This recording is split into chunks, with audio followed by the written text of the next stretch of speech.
Welcome back to continue our discussion talking about grief in older children and adults. Joining me again is Barbara Bilderback, bereavement coordinator with St. Francis Hospice. Let's jump in. Now, in our last segment, we talked about teens and how you can approach them and different things such as that and include them and the different trains of thought with that and how they may express themselves as well.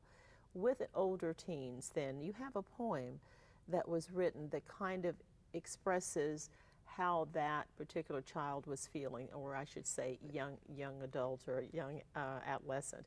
I want you to read that because it's very different. Like I said, with teens, you might not get them to draw or things like that, but you may be able to get them to write down how they're feeling or to be expressive.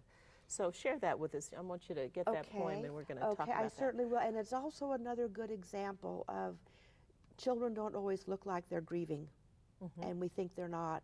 This was a group of high school students that I didn't know them well. I just was meeting with them for grief. And I will say that they acted like they didn't want to be there. They put their heads down on their desk and kind of tune out what was going on. They were in trouble in school all the time. So one exercise that we did one day, though, is called If Grief Were an Animal. Okay.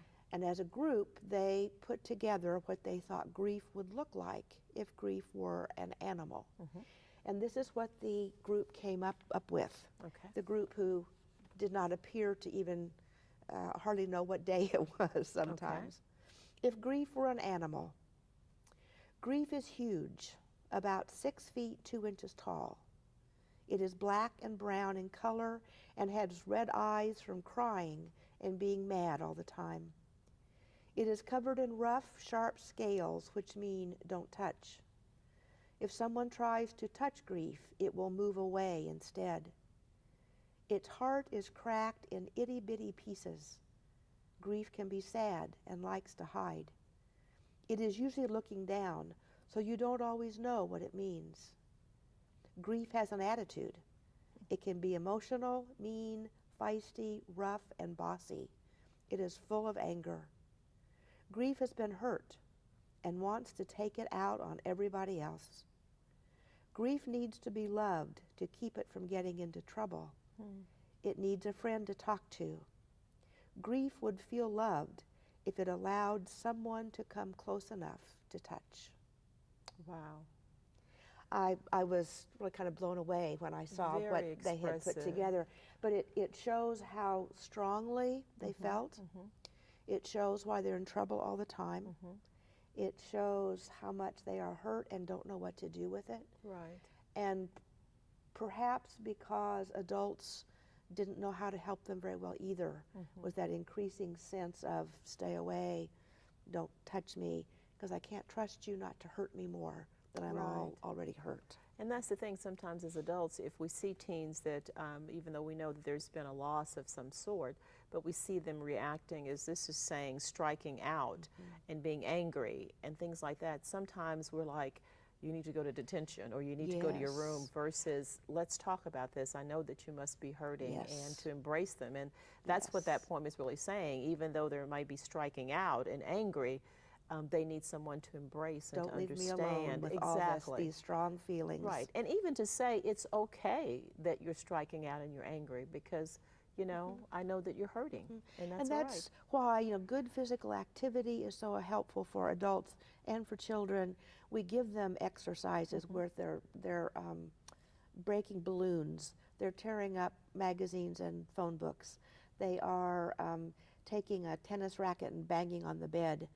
We give them concrete suggestions of things they can do that will not hurt themselves or anybody else, but can still help release some of the strong feelings that are going to be there as a normal part of grief. And that's really important to know, and those are good suggestions. Let me switch a little bit to looking at adults, and especially adults who are in that caregiver role. If they have someone that they care for that is terminally ill or is in the process of dying, they too are experiencing grief. Absolutely. Right? Yes. Okay. How might they express that, and how would that relationship maybe with the person they're caring for feed into that? For instance, if they're gone or they take a break and they're feeling guilty, or I mean, talk a little bit about some of those things. Well, the concept of anticipatory grief is a solid one. I believe we do grieve long before a death actually happens. We begin to grieve smaller changes in our lives. We grieve loss of physical independence. We grieve loss in change of physical appearance, loss in how we can talk and relate to the one who's ill. There's lots of losses. Maybe there's loss of social standing, loss of income. Lots of losses along the way as a caregiver for someone who has a terminal illness. That will also be affected by the person's personality, how they go about challenges, how they go about dealing with hard things, what their support system is like. Do they have plenty of people to come help them and give them a break, or is it just the little 82-year-old wife trying to take care of her 85-year-old dying husband, and there's no one else around? They've outlived family and friends, they're isolated, haven't been able to get out for a long time because he's been too weak and infirm. There's not always enough support there to help. So that's going to be a factor in how they respond. So can you see, because sometimes people don't understand, the person then in that caregiver role, that they can be angry? Oh, yes. That sometimes they can be very angry, not necessarily always just at the people that they feel should be helping or supportive. That's another kind of anger, but could they also be angry at the person who is dying? Yes, they certainly can, and not so much that the person wants to die, but that there's angry at the situation, angry that the one who is leaving, it will be loss of income, be loss of companionship, maybe loss of home. Ever so many things are going to have to change, and sometimes the person who most helped you deal with change in the past is the one that will not be around to help you.